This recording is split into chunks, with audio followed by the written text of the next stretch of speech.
Mon père est garde forestier.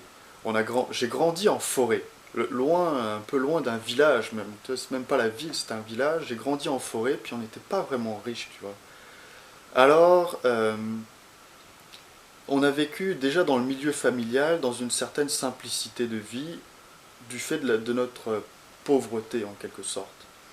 Après, quand j'étais adolescent, on est arrivé à Nice, en ville, et j'ai vu mes parents qui se sont quasiment tous les soirs, qui allaient donner la soupe dans les rues et des choses comme ça. Et alors j'y suis allé quelques fois avec eux. Je suis pas allé souvent, hein, parce que bon, voilà. Mais j'y suis allé quelques fois, puis j'avoue qu'il y a toujours quelque chose qui m'a marqué, c'est que j'avais comme une certaine compassion pour les pauvres.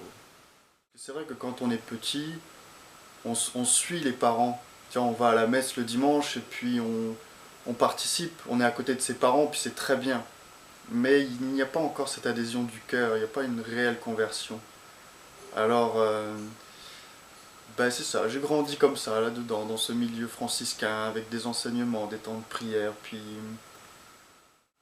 jusqu'à l'âge de 19 ans, je me suis laissé comme ça emporter par le milieu familial et le milieu de la fraternité franciscaine. J'ai eu, comme en adolescence, une petite crise comme tout le monde, quoi. Mais moi, ce que je cherchais profondément quand j'étais jeune, c'était qui j'étais et qu'est-ce que je devais faire dans ma vie. Parce qu'effectivement, c'est lié les deux. Et à 19 ans, j'ai eu une expérience très forte, intérieure. Pendant la messe, euh, je me suis senti appelé à devenir prêtre. Moi, j'ai reçu mon appel à devenir prêtre le 4 août, donc le jour de la fête du Saint Curé d'Ars. Et j'ai retrouvé autant dans la vie du Saint Curé d'Ars que dans la règle chez les frères mineurs capucins, en fait, cette joyeuse pénitence. Vraiment. Le fait de pouvoir faire pénitence, puis en même temps d'annoncer la bonne nouvelle, puis de vivre sa pénitence comme une joie. C'est une attirance personnelle. Je me suis retrouvé bien là-dedans. J'ai eu un père spirituel au séminaire qui était du tiers-ordre et qui m'a donné à lire un petit bouquin des visions et instructions de Angèle de Foligno.